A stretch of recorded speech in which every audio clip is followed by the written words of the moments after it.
Hello friends, DS physics channel पर आप सभी का स्वागत है। जैसा कि आप लोग जानते हैं, एलटी ग्रेड की न्यू वैकेंसी आई है। इसके पहले एलटी ग्रेड की वैकेंसी 2018 में आई थी। आइए आज की इस वीडियो में 2018 में साइंस के पेपर में पूछे गए फिजिक्स के प्रश्नों को सॉल्व करते हैं, जिससे आपको क्वेश्चन के लेवल का पता चलेगा। 2018 में जो साइंस का पेपर हुआ था उसमें 30 क्वेश्चन जीएस के, 60 क्वेश्चन फिजिक्स के और 60 क्वेश्चन केमिस्ट्री के पूछे गए थे। इस वीडियो में हम फिजिक्स के क्वेश्चन को सॉल्व करेंगे।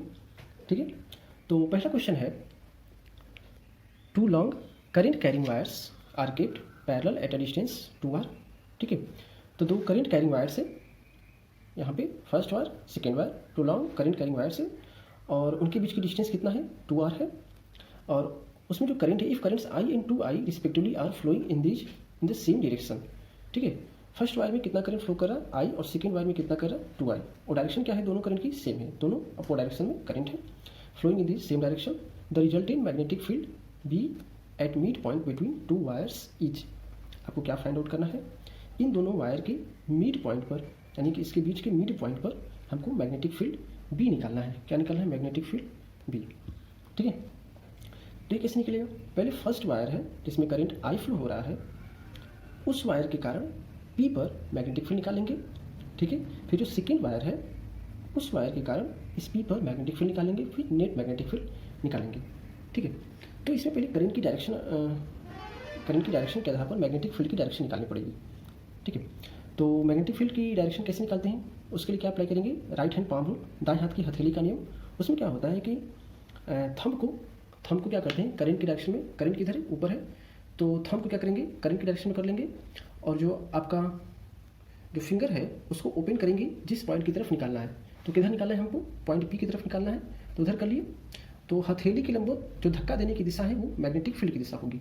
ठीक है, तो करंट आई के कारण जो पी पर है मैग्नेटिक फील्ड वो क्या है, डाउनवर्ड है। ठीक है, तो डाउनवर्ड को किससे दिखाते हैं, क्रॉस से दिखाते हैं। ठीक है, तो मैग्नेटिक फील्ड निकालते हैं, तो क्या हो जाएगा, magnetic field at point P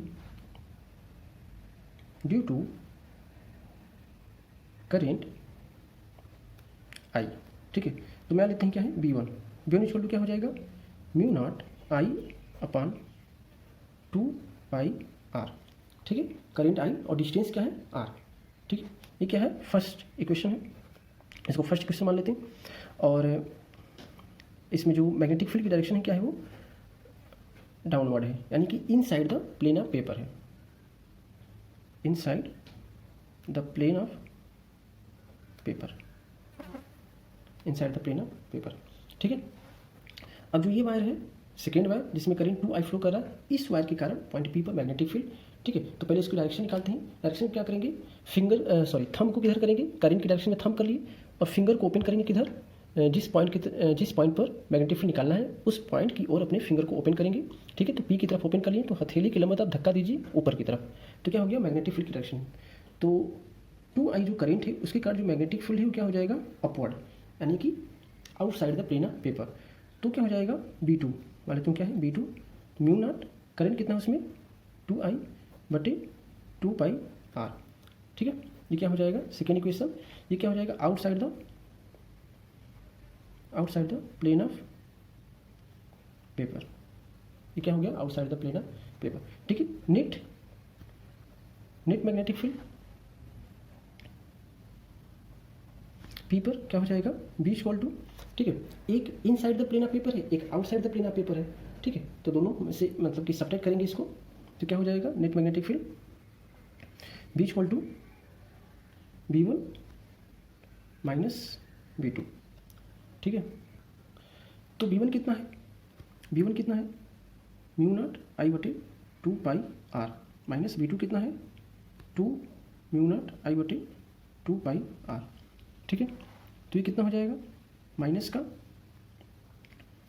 mu not I बटे 2πr। ठीक है, और अगर इसकी हम डायरेक्शन देखें तो डायरेक्शन माइनस साइन यहाँ पे क्या करें, डायरेक्शन शो कर रहा है, ये किधर होगा, ये outside the plane of paper होगा, outside the plane of paper. ठीक है, outside the plane of paper. अब ऑप्शन देखते हैं। ठीक है, ऑप्शन में क्या है, माइनस आई नहीं दिया, यानी कि डायरेक्शन से मतलब नहीं, सिर्फ मैग्नीट्यूड दिया है, ऑप्शन में। तो ऑप्शन देखते हैं 3 म्यू नॉट आई बटे 2 पाई आर, ये नहीं है। तो यहाँ पे देखेंगे कि जो डी ऑप्शन है म्यू नॉट आई बटे 2 पाई आर, ठीक है। जो डी ऑप्शन है म्यू नॉट आई बटे 2 पाई आर, यहाँ पे देखिए म्यू नॉट आई बटे 2 पाई आर। तो हमारा ऑप्शन करेक्ट ऑप्शन क्या हो जाएगा? ऑप्शन नंबर डी, ठीक है। नेक्स्ट क्वेश्चन है arrange in decreasing order of power consumption for same light output, ठीक है। तो क्या निकालना है इसमें कि इसको अरेंज करना है decreasing order of power consumption, यानी कि सबसे पहले क्या होगा? जो सबसे ज़्यादा पावर कंज्यूम कर रहा है, ठीक है, और सबसे लास्ट में क्या होगा? जो सबसे कम पावर कंज्यूम कर रहा है, ठीक है। तो देखते हैं क्या क्या है। ट्यूबलाइट है, फिलामेंट बल्ब है, CFL है और LED है, ठीक है। तो जैसा कि हम जानते हैं जो फिलामेंट बल्ब है उसमें सबसे ज़्यादा पावर कंजम्पशन होता है, ठीक है। तो ऑप्शन देखते हैं 2 1 3 4। 2 क्या है? सबसे ज़्यादा पावर कंजम्पशन, ठीक है, और 2 किसी में नहीं है। तो आपका करेक्ट ऑप्शन क्या हो जाएगा? ए, ठीक है। और यहाँ पे देख सकते हैं 4 सबसे लास्ट में, यानी कि सबसे कम पावर कंजम्पशन किस में होता है? 4 में। तो 4 क्या है? LED, ये भी करेक्ट है, यानी कि हमारा ऑप्शन नंबर ए करेक्ट है।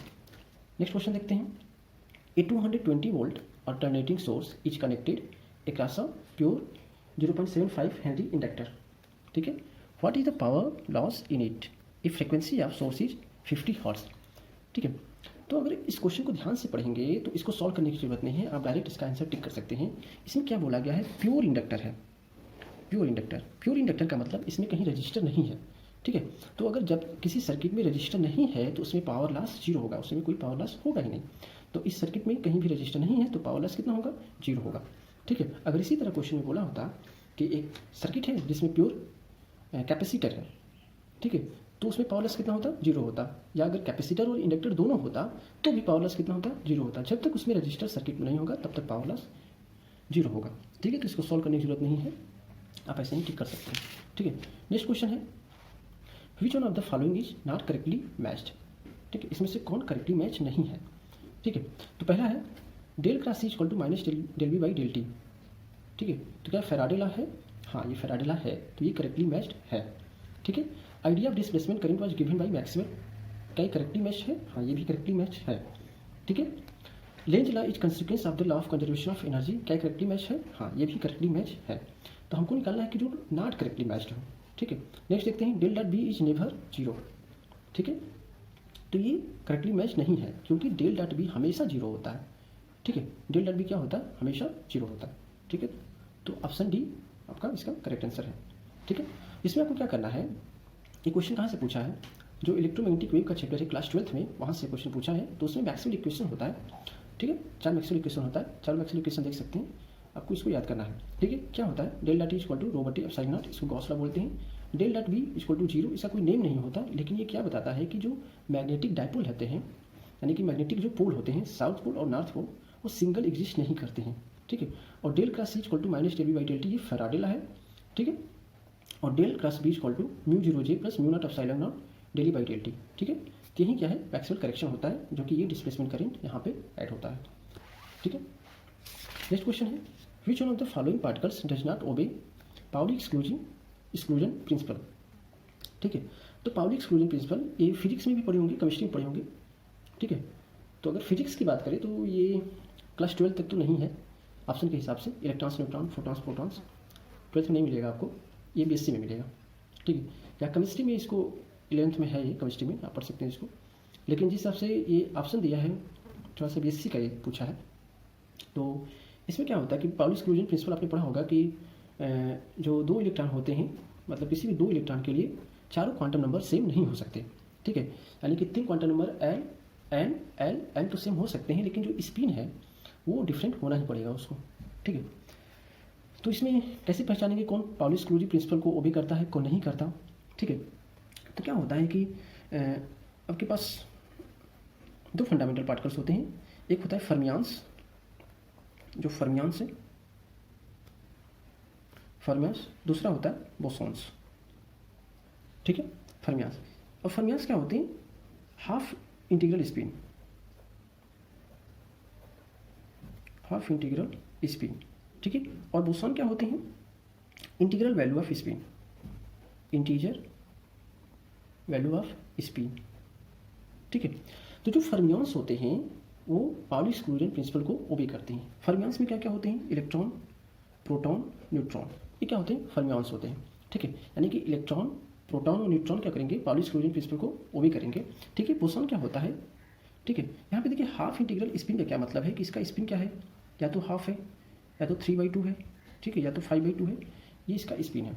ठीक है, और इंटीजर वैल्यू ऑफ स्पिन क्या है, जैसे 1 हो गया, 2 हो गया, ये उसका स्पिन है, इंटीजर वैल्यू ऑफ स्पिन। ठीक है, तो जो फर्मियंस होते हैं वो पाउली एक्सक्लूजन प्रिंसिपल को ओबे करते हैं, और जो बोसॉन होते हैं पाउली एक्सक्लूजन प्रिंसिपल को ओबे नहीं करते। बोसॉन में क्या क्या होते हैं, फोटॉन होते हैं, ग्रेविटॉन होते हैं। ठीक है, तो इसका करेक्ट आंसर कौन सा होगा, फोटॉन जो है पाउली एक्सक्लूजन प्रिंसिपल को भी नहीं करता है। ठीक है, नेक्स्ट क्वेश्चन है the maximum rectification efficiency of A half wave rectifier. ठीक है, तो maximum rectification efficiency of A half wave rectifier, ये क्वेश्चन बहुत बार रिपीट किया है। ठीक है, तो अगर क्लास 12th में देखें तो उसमें रेक्टिफायर है, उसमें हमने पढ़ा होगा half wave rectifier, full wave rectifier. Half wave में एक पी इंजेक्शन डायोड होता है, फुल वेव रेक्टिफायर में 2 पी इंजेक्शन डायोड होता है। ठीक है, और रेक्टिफायर का काम क्या होता है, एसी को डीसी में कन्वर्ट करता है। ठीक है, लेकिन वहाँ पे एफिशिएंसी की बात नहीं होती है, ये भी आपको बीएससी में मिलेगा। तो जो हाफ रेक्टिफायर होती है उसकी एफिशिएंसी होती है 40.6%। कितनी होती है, 40.6%। और जो फुल वेव रेक्टिफायर होती है उसकी एफिशिएंसी कितनी है, इसका 2 टाइम्स, 40.6 × 2। ठीक है, तो 81.2% किसकी होती है, फुल वेव रेक्टिफायर की होती है। तो किस क्वेश्चन में क्या पूछा है, हाफ वेव रेक्टिफायर की, तो करेक्ट आंसर क्या है, 40.6। ठीक है, आगे है next question, a beam of light of frequency mu and intensity 10 lumen falls on a metal surface of work function phi. In which of the following conditions there shall be no emission, ध्यान रखना है, no emission of electrons। ठीक है, photoelectric effect के topic का ये question है। ठीक है, तो फोटोइलेक्ट्रिक इफेक्ट में क्या होता है कि अगर एक सरफेस है, मेटल सरफेस है, कोई भी यहाँ पे फोटोन इस पर इंसिडेंट हुआ, ठीक है, तो यहाँ से इलेक्ट्रॉन क्या होता है, इमिट होता है। ठीक है, जैसे कि मान लेते हैं कि जो इंसिडेंट फोटोन है उसकी फ्रीक्वेंसी म्यू है। ठीक है, या एनर्जी अगर देखें तो एच म्यू, और सिर्फ फ्रीक्वेंसी देखें तो म्यू है, और इसका जो वर्क फंक्शन है वो फाई है। ठीक है, तो इलेक्ट्रॉन को इमिट होने के लिए कंडीशन क्या होना चाहिए कि जो इंसिडेंट वेव की जो फ्रीक्वेंसी है वो वर्क फंक्शन से अधिक होना चाहिए, ये इमिशन होने के लिए कंडीशन है। अगर इसमें क्या होना चाहिए, क्वेश्चन में क्या है, नो इमिशन कब होगा, नो इमिशन कि इंसिडेंट वेव की जो एनर्जी है वो लेस देन हो जाए किससे, वर्क फंक्शन से। तो ये नो इमिशन का कंडीशन हो गया, तो म्यू क्या हो जाएगा, लेस देन 5/h। ठीक है, तो ऑप्शन देखते हैं, करेक्ट ऑप्शन क्या है, बी। ठीक, ये नो इमिशन का कंडीशन है। नेक्स्ट क्वेश्चन है 90 thorium 234 decays finally to 82 lead 206। How many alpha and beta particles are emitted in this process. ठीक है, तो 90 थोरियम 234 किस में डीके हो रहा, 82 lead 206 में। ठीक है, तो नंबर ऑफ अल्फा पार्टिकल कितना होता है, नंबर ऑफ अल्फा पार्टिकल। ठीक है, क्या होगा, अल्फा पार्टिकल्स क्या होता है, परमाणु भार में अंतर बटे 4। ठीक है, तो क्या हो जाएगा 234 - 206 बटे 4, तो इसको माइनस कर लेते हैं, 8 और 2.4। ठीक है, तो कितना हो जाएगा 7। ठीक है, तो नंबर ऑफ अल्फा पार्टिकल कितना हो गया, 7। अगर ऑप्शन से देखें तो आपको आंसर मिल चुका है। ठीक है, अल्फा = 7, बीटा = 6, तो एक ही ऑप्शन में ऐसा है 7, तो आप टिक कर सकते हैं। लेकिन अगर बीटा भी फाइंड आउट करना है तो हम निकाल सकते हैं, नंबर ऑफ बीटा पार्टिकल कितना होता है, 2 × number of alpha particle, number of alpha particle minus difference in atomic number,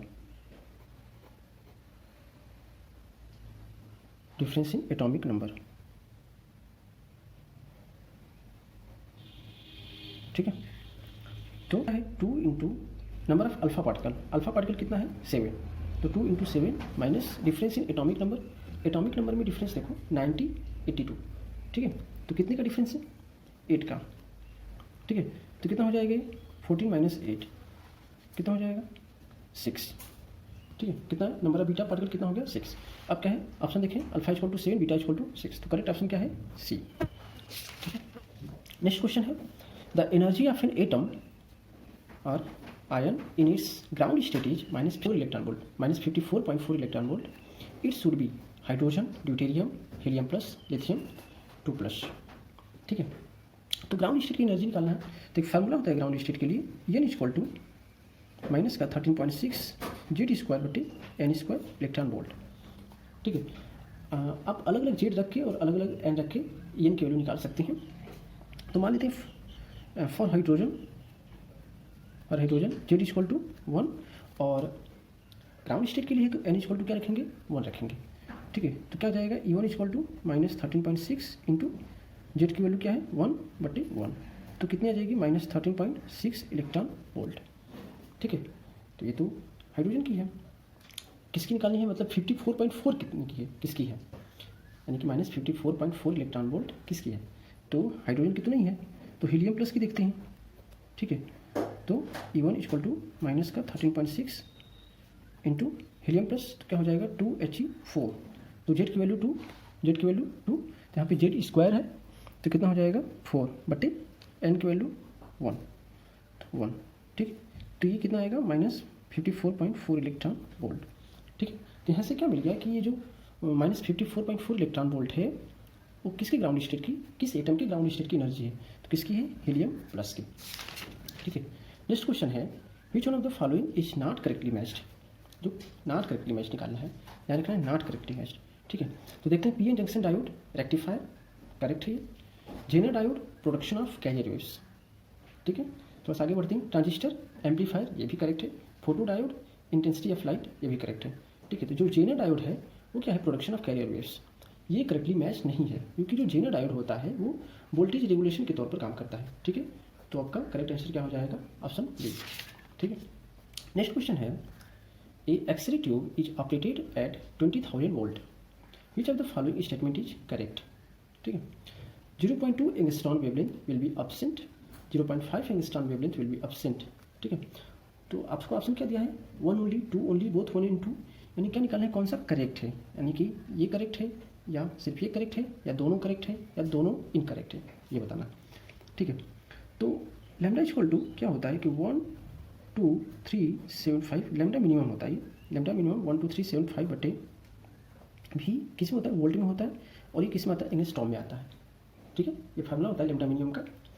तो यहाँ पे वैल्यू पुट करेंगे 1 2 3 7 5 बटे भी कितना है 20,000 और ये एंगस्ट्रॉम। अब देखिए यहाँ पे 4 जीरो है, तो 4 जीरो को हटाएंगे तो डेसिमल कहाँ जाएगा, यहाँ पे आ जाएगा, ये क्या हो जाएगा 1.2375 बटे 2, तो इसको डिवाइड करेंगे कितना हो जाएगा 0.61।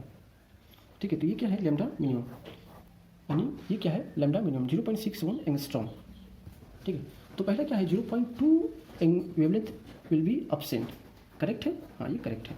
0.5 ये भी एब्सेंट, हाँ ये भी करेक्ट है, तो क्या है दोनों स्टेटमेंट करेक्ट है। ठीक है, consider the following assertion and reason, NOR in NAND gate और यूनिवर्सल गेट, क्या ये करेक्ट है। Digital circuits can be made by repetitive use of this.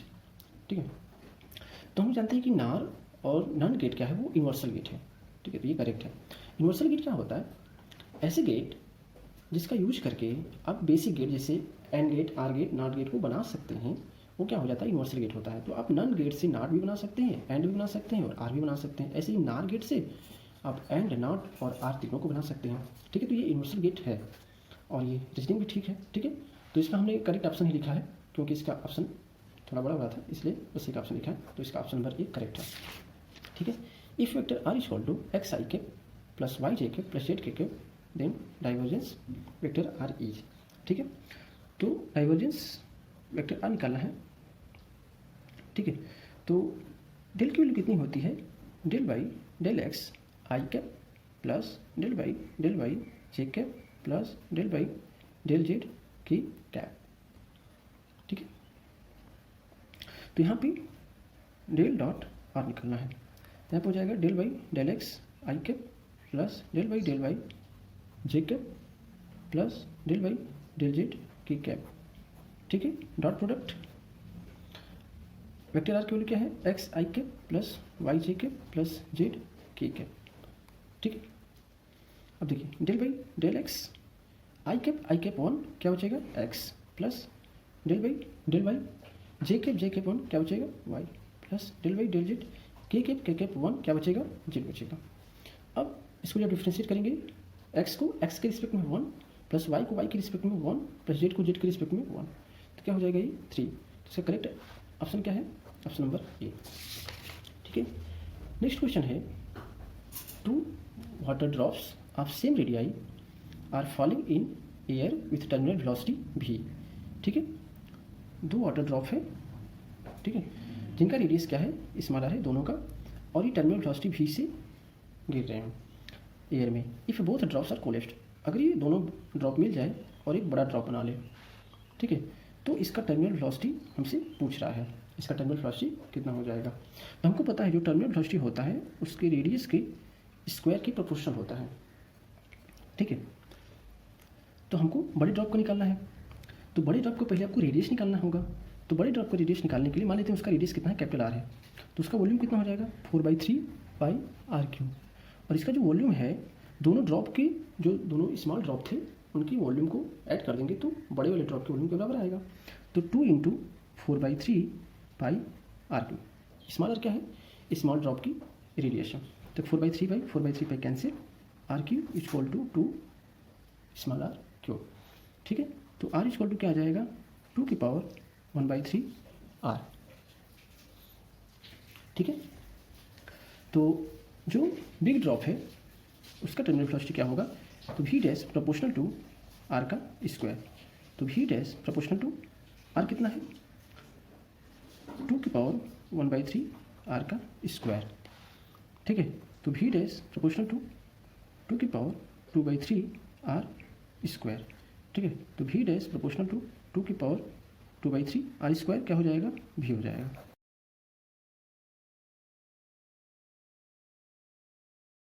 Option number B.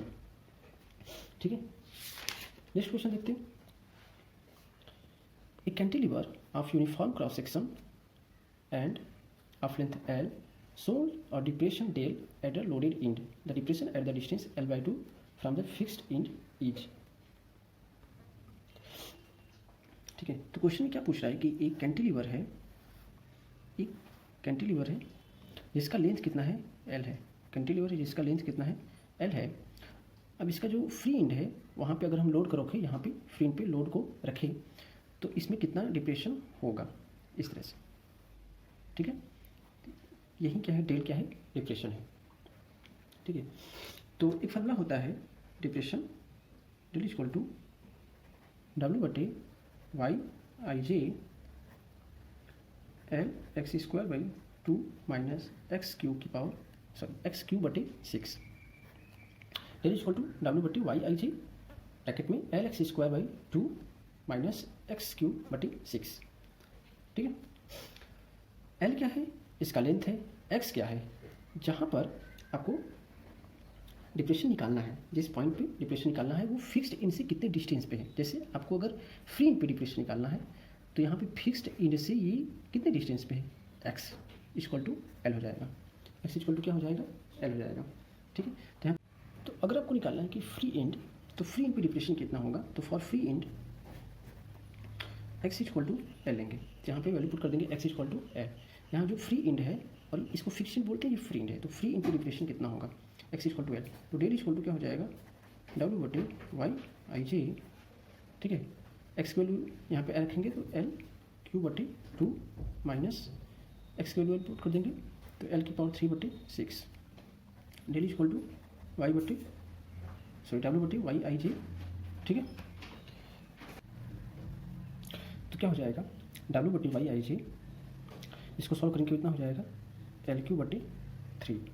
ठीक है, तो ये कितना हो जाएगा, L³ 3/YIJ। ठीक है, ये फर्स्ट क्वेश्चन मान लेते हैं। अब कहाँ पे निकालना है डिप्रेशन, डिप्रेशन निकालना है depression at the distance L/2 from the fixed end, यानी कि इस फिक्स्ड इंड से L/2 पे डिप्रेशन निकालना है। ठीक है, तो x इक्वल टू कितना हो जाएगा, L/2। एक्स इक्वल टू कितना हो जाएगा L/2। तो वैल्यू पुट कर दो, del dash equal to W/Y ij, ठीक है। L X square, L X की वैल्यू L/2, तो L²/4 into 2 minus x Q, तो L3/8 इंटू 6 इतना हो जाएगा, ठीक है। तो डेल डैश इक्वल टू, इसको जब सॉल्व करेंगे कितना हो जाएगा WL3/3YIG इंटू 5/16 कितना हो जाएगा 5/16, ठीक है। तो ये जो निकाले हैं ये कितना आया है, डेल आया है। तो del dash equal to 5/16 del, ये हमारा डेल डैश आ गया, यानी कि डिप्रेशन एट L/2 पर आ गया 5/16 डेल। करेक्ट ऑप्शन देखें तो क्या है, ऑप्शन नंबर डी, ठीक है। ये क्वेश्चन 11th-12th की बुक में नहीं मिलेगा आपको, ये BSc फर्स्ट ईयर में ये टॉपिक है कैंटिलीवर का, ठीक है। नेक्स्ट क्वेश्चन है, which one of the following is not condition for 3 vectors, vector A, vector B and vector C to coplanar, ठीक है। यहाँ पे ध्यान देना है कि नॉट द कंडीशन, जो कंडीशन नहीं है, ठीक है। तो vector A dot B cross C ये कंडीशन है कोप्लेनर का, ठीक है। N1 vector A, N2 vector B, N3 vector C, ठीक है, ये भी कंडीशन है। और ये डिटर्मिनेंट AX BX CX, ठीक है, ये भी कंडीशन है। इसमें कौन सा कंडीशन है, option number B, A cross B cross C, ये कंडीशन नहीं है किसका, कोप्लेनर का, ठीक है। नेक्स्ट क्वेश्चन है, the excess pressure in a soap bubble of 2 mm radius if surface tension is 0.03 newton per metre. तो सोप बबल के अंदर एक्सेस प्रेशर कितना होता है, P इक्वल टू 4T/R। यहाँ पे T क्या है, सरफेस टेंशन है, R उसका रेडियस है। तो 4T कितना है, 0.03 बटे रेडियस, रेडियस कितना है 2 mm, उसको मीटर में चेंज कर लो, 2 × 10⁻3, ठीक है। तो 4 × 0.03 × 10⁻3 बटे 2, तो कितना हो जाएगा 4 × 30/2, ठीक है। तो ये 15 हो जाएगा और ये 16 कितना हो जाएगा, P इक्वल टू प्रेशर कितना हो जाएगा 60 न्यूटन पर मीटर स्क्वायर, ठीक है। तो करेक्ट ऑप्शन कौन सा होगा, option number C. Next question है, the second hand of a watch is a 5 centimetre long. Second hand का मतलब है घड़ी की जो सेकेंड वाली सुई है उसकी बात हो रही है। The speed of the tip of this hand, यानी कि एक घड़ी है उसकी सेकेंड वाली सुई है, उसकी इस टिप की स्पीड कितनी होगी ये पूछ रहा है, ठीक है। और इसका रेडियस दिया है, ठीक है। तो कितना होता है, एक formula V equal to R omega, ठीक है। R क्या है, रेडियस, ओमेगा क्या है, एंगुलर वेलोसिटी, ठीक है। R ओमेगा क्या लिख सकते हैं, ओमेगा इक्वल टू 2π/T। तो R रेडियस इसका दिया है 5 सेंटीमीटर, ऑप्शन क्या है, सब सेंटीमीटर में है तो उसको सेंटीमीटर में रहने देंगे, चेंज नहीं करेंगे। 2π/T, T क्या है, टाइम पीरियड, यानी कि जो सेकेंड वाली सुई है उसको एक चक्कर पूरा करने में कितना समय लगेगा, तो कितना समय लगता है, 60 सेकंड लगता है, ठीक है। यानी कि 10π/60, तो क्या हो जाएगा π/6। तो V इक्वल टू क्या हो जाएगा π/6, पाई की वैल्यू क्या होती है 3.14/6, कितना हो जाएगा 0.5 वाला आंसर आपका करेक्ट होगा। तो ऑप्शन देखें तो ऑप्शन नंबर क्या है, डी, ये आपका करेक्ट ऑप्शन है, ठीक है। ये क्लास 11th में मिल जाएगा आपको, ये जो क्वेश्चन है क्लास 11th की बुक में मिल जाएगा। नेक्स्ट है, two original couple require to twist it. ये क्वेश्चन भी क्लास 11th या 12th में नहीं मिलेगा, ये BSc में मिलेगा आपको, BSc फर्स्ट ईयर में। देखते हैं क्वेश्चन क्या है। Two original couple require to twist a cylinder of length L/2 radius R and modulus of rigidity eta by 1 complete turn, ठीक है। तो ट्विस्टिंग कपल होता क्या सिलेंडर के लिए, ट्विस्टिंग कपल या टोरिजिनल कपल एक ही बात है, ट्विस्टिंग कपल या torsional couple on the solid cylinder, ठीक है। तो कितना होता है, tau equal to pi eta R⁴ upon 2L into theta, ठीक है। कैपिटल क्या है, रेडियस है, L क्या है, लेंथ है, थीटा क्या है, इसको रेडियन मेजर करते हैं, कितना भी इसको रोटेट करते हैं, ठीक है। तो एक जैसे अगर आपका सिलेंडर है, इसको क्या करना है, 1 कंप्लीट टर्न रोटेट करना है, क्या लिखा है 1 कंप्लीट टर्न इसको रोटेट करना है। अगर इसको कंप्लीट टर्न रोटेट करेंगे तो कितना ये रोटेट होगा 360 डिग्री, 360 डिग्री को रेडियन बदल दो, कितना हो जाएगा 2π रेडियन, ठीक है। और लेंथ क्या है यहाँ पे, लेंथ एल नहीं है, लेंथ है L/2। लेंथ कितना है L/2, तो लेंथ हो जाएगा L/2। तो इसमें वैल्यू पुट कर दो, पाई एटा आर की पावर 4, आर क्या है, स्मॉल आर है, स्मॉल आर ले लेते हैं, पावर 4/2। एल क्या हो जाएगा L/2, एल क्या हो जाएगा L/2, और थीटा क्या है 2 पाई है, ठीक है। तो टाउ इक्वल टू कितना हो जाएगा, 2 से 2 कैंसिल, 2 पाई, पाई यहाँ है, तो पाई स्क्वायर ईटा आर की पावर 4/L, ठीक है। तो करेक्ट ऑप्शन कौन सा है, ऑप्शन नंबर ए, ठीक है। नेक्स्ट क्वेश्चन देखते हैं। ए particle of mass m executes a simple harmonic motion of amplitude a and frequency n, the maximum kinetic energy is, ठीक है। ये क्वेश्चन मिल जाएगा क्लास 11 में, SHM के चैप्टर में मिल जाएगा। तो काइनेटिक एनर्जी मैक्सिमम कितनी होती है, हाफ एम वी मैक्सिमम का स्क्वायर, वी मैक्सिमम का स्क्वायर। तो वी मैक्सिमम कितना होता है, ए ओमेगा, ठीक है। तो half M A square omega square हो जाएगा, ठीक है। तो half M A square omega, omega equal to कितना होता है 2 पाई एन, एन क्या है फ्रिक्वेंसी, इसका स्क्वायर हो जाएगा half M A square 4 pi square N square. तो कैंसिल कर देंगे, 2 हो जाएगा, तो कितना हो जाएगा 2 M N square pi square A square, ठीक है। तो करेक्ट ऑप्शन कौन सा है, ऑप्शन नंबर डी, ठीक है। तो इस वीडियो में इतना ही। इस वीडियो में हमने 1 से 20 तक क्वेश्चन किया, यानी कि 20 क्वेश्चन किए। नेक्स्ट वीडियो में 20 क्वेश्चन और करेंगे, ठीक है। तब तक के लिए बाय।